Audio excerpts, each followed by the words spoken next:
The air in the grand conclave chamber of Vel'narr tasted of ozone and quiet dread. It was a vast, organic space, grown rather than built, its arched ribs meeting high above in a canopy of bioluminescent tendrils that pulsed with a soft, violet light. The light caught on the intricate, iridescent scales of the hundreds of Vel'narr assembled, their slender, elongated forms arranged in silent, judgmental rows. At the center of the chamber, on a disk of polished obsidian that seemed to swallow the gentle light, stood Maya. To the Vel'narr, she was an object of profound contradiction. A human, a terraborn, a creature of what they saw as chaotic flesh and stormy emotion, from a planet they classified as a loud world, a place of overwhelming sensory violence. Yet, she was also Maya Vel'narr, the first and only human to pass the 8 trials of integration, to learn their fluid, scent and gesture-infused language, to understand the silent mathematics that underpin their art, technology, and philosophy. She was, by their own most rigid laws, a citizen of the second sphere. And she was married. Her marriage was the source of the day's tension, a low, subaudible hum that vibrated through the chamber's very floor. It was not the fact of the union itself. Interspecies bonds, while rare, were permitted under the doctrine of calculated harmony. No, the tension stemmed from the identity of her spouse. He was human, yes, but he had declined integration. He had refused the trials. He lived with Maya in the human enclave on Vel'narr's western continent, a patch of deliberately maintained, wild earth environment, and he had, according to the petition brought by the purist faction, exerted a retrograde influence on a citizen, diluting her harmony with the Vel'narr way. The presiding elder, Lorvek, his scales dulled to a respectful gray with age, raised a long-fingered hand. The soft susurrus of clicking mandibles and scent markers ceased. Maya Vel'narr. Lorvek's voice was a whisper that carried to every corner, translated instantly in the neural lace Maya wore. The conclave has heard the concerns of the purist faction. Your achievements are etched into the crystal archives. Your harmony is noted. Yet, the presence of an unintegrated mate, one who exists in a state of deliberate dissonance, creates ripples in the social calculus. We must understand. For the sake of harmony, you are asked to reveal more of this mate. His function, his essence, his name. Maya took a breath, the human act of respiration seeming loud and crude in the silence. She wore a simple tunic that blended human tailoring with Vel'narr fluidity. Her dark eyes met the multifaceted ones of the elders. "My husband," she began, her voice clear, the Vel'narr phonemes perfectly formed, "is named Kale. He is my anchor, my reminder. In your terms, he is a stability constant in my personal equation." A wave of dismissive scent, sharp like ammonia, wafted from the purest benches. Their leader, Senator Vree, a Vel'narr whose scales were polished to a hostile gleam, stood. A stability constant? From a loud world savage? This is poetry, not data. What is his function? Does he contribute? Or does he merely consume resources and emanate emotional noise? Maya's jaw tightened. He is an artisan, a maker of physical things, a preserver of human history. Vree's mandibles clacked in derision. A craftsman? He shapes wood and metal while you have mastered the silent mathematics of molecular weaving? This is imbalance. This is regression. We propose a recalibration of your bond. For your own continued harmony and for the integrity of the second sphere, he must undergo basic integration, or the bond must be dissolved. The word hung in the air, a cold, legalistic threat. Dissolution didn't mean divorce. It meant Kale would be deported, sent back to a Terra he hadn't seen in 15 years, and Maya's status would be permanently downgraded. All she had worked for would crumble. "I invoke the right of full disclosure," Maya said, her voice suddenly ringing with a firmness that surprised even her. "If my marital harmony is in question, I will open my private life to the conclave scrutiny. Not just logs and testimonies. I will bring Kale here. You will see our interaction. You will observe him. Then and only then will you judge." A startled ripple went through the assembly. The right of full disclosure was ancient, rarely used. It was the ultimate gamble, laying one's most private self bare before the cold, analytical gaze of the entire conclave. It risked utter humiliation, but it also bypassed the bureaucratic machinery Vree controlled. Lorvek studied her, his old eyes unreadable. "The risk is profound," Maya Vel'narr. "The gaze of the conclave is unforgiving. Are you certain?" "I am," she said, her heart hammering against her ribs. "I request a recess of one planetary cycle to prepare." The conclave agreed. The human enclave was a bubble of comforting chaos. The air here was richer, heavier with oxygen and moisture. The sounds were a symphony of life, birdsong, Terran birds, imported at great expense, the rustle of oak and maple trees, the distant babble of a creek. Their home was not a grown structure, but a built one, of timber and stone, nestled against a hillside. Smoke curled from the chimney. Kale was in his workshop, a spacious barn filled with the scents of sawdust, oil, and hot metal. He was bent over a lathe, a block of walnut spinning into a graceful, unknown shape under his sure hands. He was a big man, not fat, but solid, with broad shoulders and hands that looked capable of crushing stone, yet moved with a jeweler's precision. His hair was shot with gray, his face lined not with age, but with concentration and a quiet, watchful humor. He wore simple, durable clothes, stained with his work. He switched off the lathe as Maya entered. He didn't need to turn. He knew the sound of her step, the rhythm of her breath. "Conclave went long," he said, his voice a warm rumble in the Terran common tongue. "No neural lace for him." "It went as we feared," Maya replied, slipping into a chair, the formal tension of the chamber finally leaching from her shoulders. "Vree is pushing for dissolution." Kale wiped his hands on a rag, his face calm. And I invoked the right of full disclosure. I'm bringing you before the entire conclave in one cycle." Now he turned, his blue eyes sharp. "Maya." That's putting it all on the table. Everything. Us. What other choice do we have? They want to judge you without seeing you. They call you a retrograde influence. They have no idea what you are, Kale. What you do. A faint smile touched his lips. "I make chairs, my love. And cabinets. And occasionally a very nice birdhouse." "You are my equilibrium," she said fiercely, crossing the room to take his hands. They were rough, real.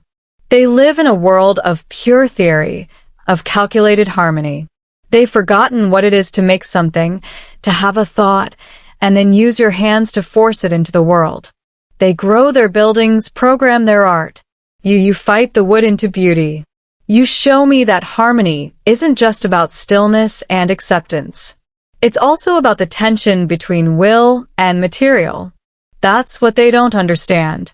That's what Vree fears. Kale sighed, looking around his workshop, at the half-finished projects, the tools hanging in precise order, the shelves of physical books, another archaic human habit. They'll see a primitive, a man playing with dead trees. Then we show them more, Maya said, her mind racing. We don't just present you. We present your work. We present us. The entirety of it.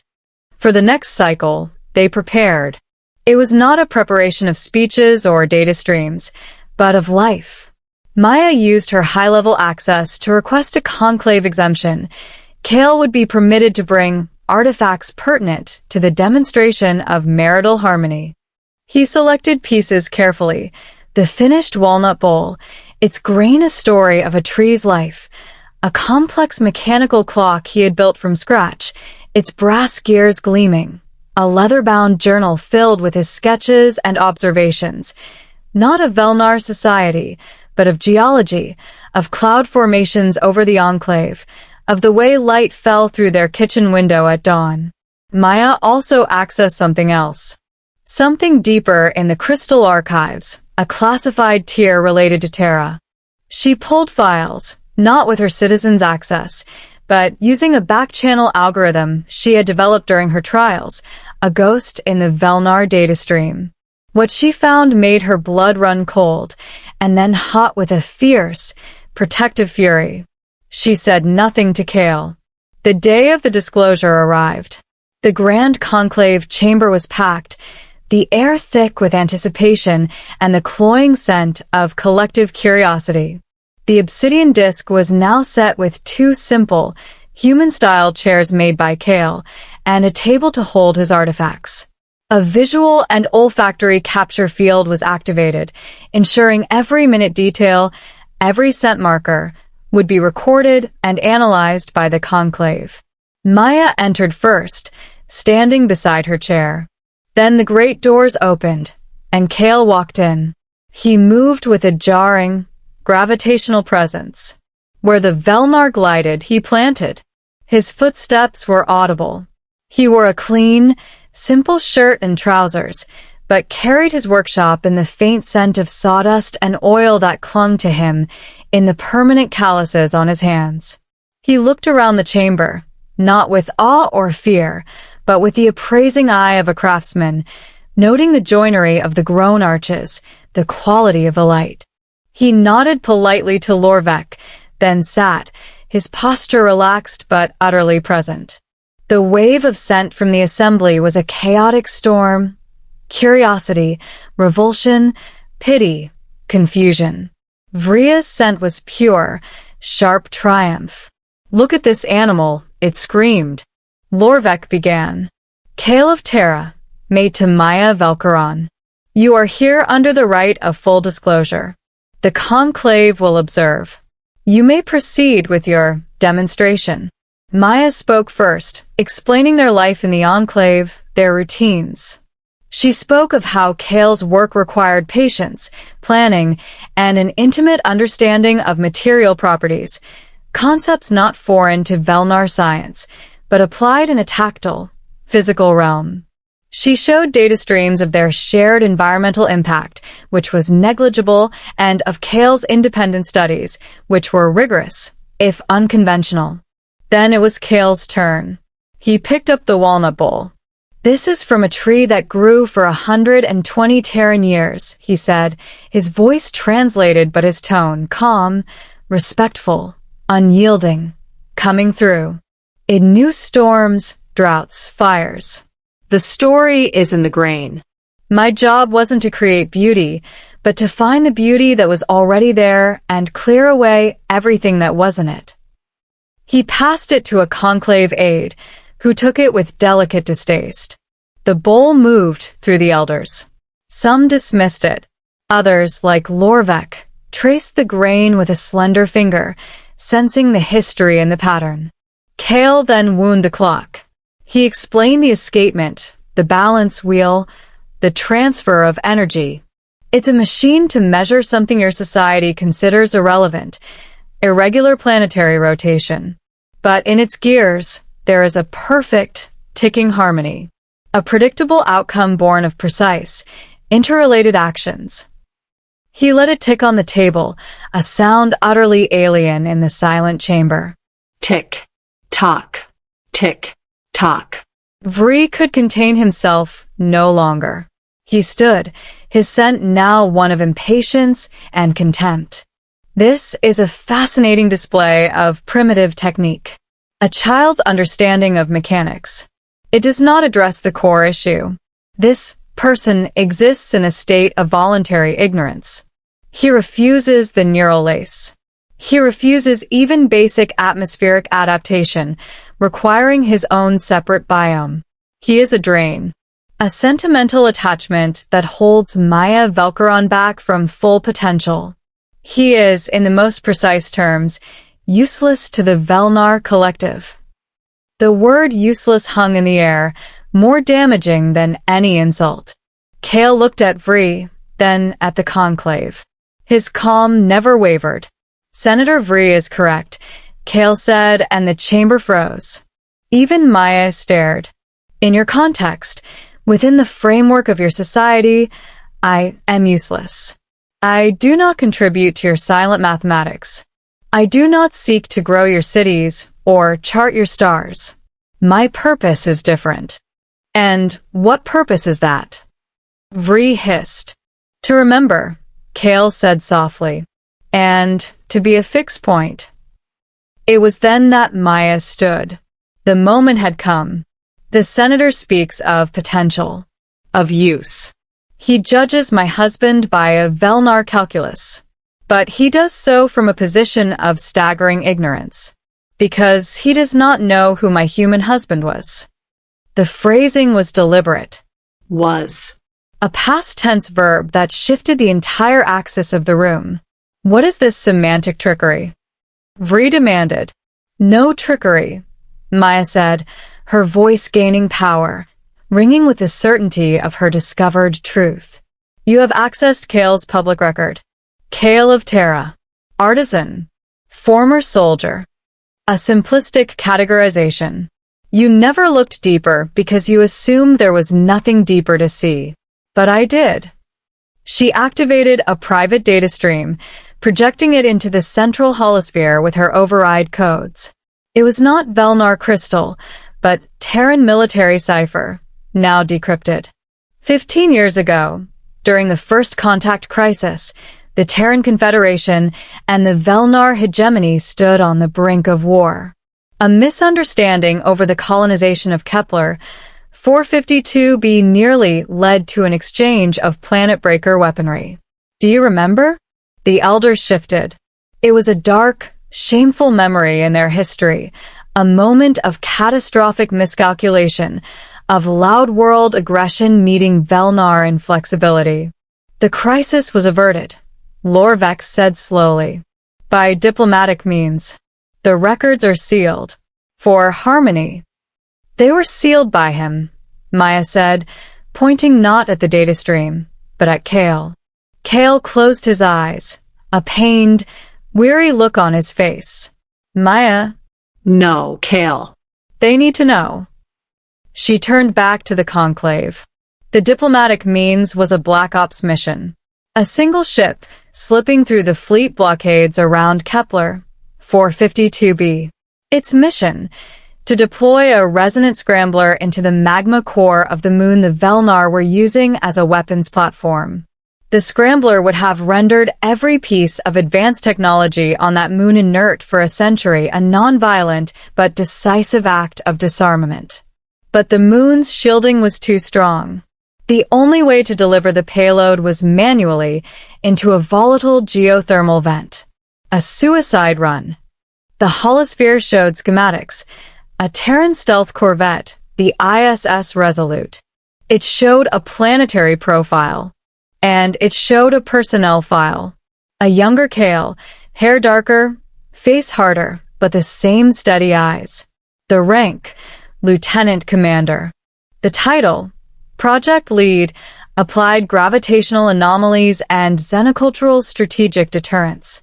The file was littered with classifications, Absolute, Omega, Eyes Only. A stunned silence blanketed the chamber. The scent markers were of pure, uncomprehending shock. Kale wasn't just a soldier, Maya said, her voice trembling with emotion now. He was the lead physicist on the Planet Breaker and the lead designer of the non-violent scrambler. He understood the weapons better than anyone alive. And when the suicide run was ordered, he volunteered. Not as a pilot, but as the payload officer. Because his calculations were the only ones that might allow for a 0.03% chance of survival. She pulled up the mission log. Audio crackled into the chamber. Young Kale's voice, calm, metallic with radio compression. Payload is armed. Descending into vent shaft. Shielding at 12%. Vel'narr energy signatures are spiking. They've detected the incursion. A controller's voice. Abort, Kale. They're powering weapons. Kale. Negative. If they fire, the war starts. If I deploy, it stops. It's a simple equation. Tell my family I was looking at the trees. The sound of screaming metal, alarms, then a terrible, resonant thrum that shook the recording. Static. Then, Kale's voice, weak, bloody. Scrambler deployed. Seed is planted. They can't fire. Tell them we chose not to. The log ended. Maya let the silence stretch. The conclave was utterly still. The ticking of Kale's clock was the only sound. The Vel'narr fleet saw their weapons go dead, Maya whispered. They saw the Terran fleet stand down, and they received a single, unencrypted message from a dying man in a crumbling ship, quoting their own doctrine of calculated harmony back at them. That man was retrieved, barely alive, after the ceasefire was signed. He was heralded as the savior of two worlds. And what did he do? He refused all honors. He buried his records. He asked for one thing, to be left alone, to forget the man who knew how to break planets, to become a man who knew how to make bowls. She looked at Kale, tears in her eyes. You asked for his function, Senator Vree. His function, 15 years ago, was to be the fulcrum upon which the fate of two civilizations balanced. He chose harmony. He chose your silence over our noise. And now he chooses to make clocks and bowls and to be my husband. You call him a retrograde influence. He is the reason your purest faction exists in a peaceful galaxy to have such petty concerns. You call him useless? He made himself useless by design, because a man who knows what he knows should not be useful. He should be at peace. Maya turned to the entire assembly, her gaze sweeping over them. You wonder why he refuses integration? Why he refuses the lace? Because the Vel'narr neural lace is a two-way stream. It doesn't just translate, it analyzes. It would see the patterns in his mind, the residual knowledge of gravitational weaponry, of strategic paradigms. In the wrong hands, like yours, Senator Vree, that knowledge could be extrapolated, reverse engineered. He protects you from himself. Every day, by being just a craftsman, by being my retrograde anchor. The moment hung, vast and terrible. The revelation was not just personal, it was historical, political, seismic. Lorvek looked from Kale, who sat with his head bowed. The weight of a past he'd hoped was buried clear on his shoulders, to Vree, whose triumphant scent had curdled into something like horror and dawning, terrible understanding. Vree had tried to destroy a man he saw as a simpleton. He had instead uncovered a living, breathing monument to the worst and best of both their species. A man who had willingly fallen on a sword of his own making to save them all, and then asked for a quiet workshop in the woods as his only reward. Lorvek finally spoke, his ancient voice thick with an emotion the Vel'narr rarely named, reverence and shame. The Conclave has observed. He stood, and every Vel'narr in the chamber followed suit. It was not a mandated gesture, but an organic, spontaneous one. They stood in silence, their sense merging into a single, profound, unclassifiable signal: respect, apology, awe.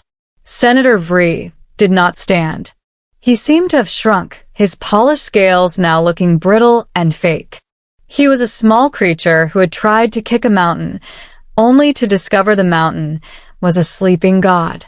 Lorvek addressed Kale directly. Kale of Terra, the Conclave and the hegemony owe you a debt inscribed in the bedrock of our shared history. Your chosen life, your uselessness is a sacred trust. It will be honored. The petition for dissolution is not merely denied, it is expunged. Your bond with Maya Vel'narr is recognized as a foundational element of the peace we all enjoy. No further scrutiny will ever be permitted. It was over. The moment they learned who her human husband was had changed everything and nothing. He would go back to his workshop. He would make his bowls and his clocks. Maya would continue her work. But the invisible wall of quiet prejudice that had surrounded them was gone, replaced by a barrier of sacred, unapproachable respect. As they walked out of the chamber, the eyes of the Vel'narr upon them were no longer judging, but witnessing.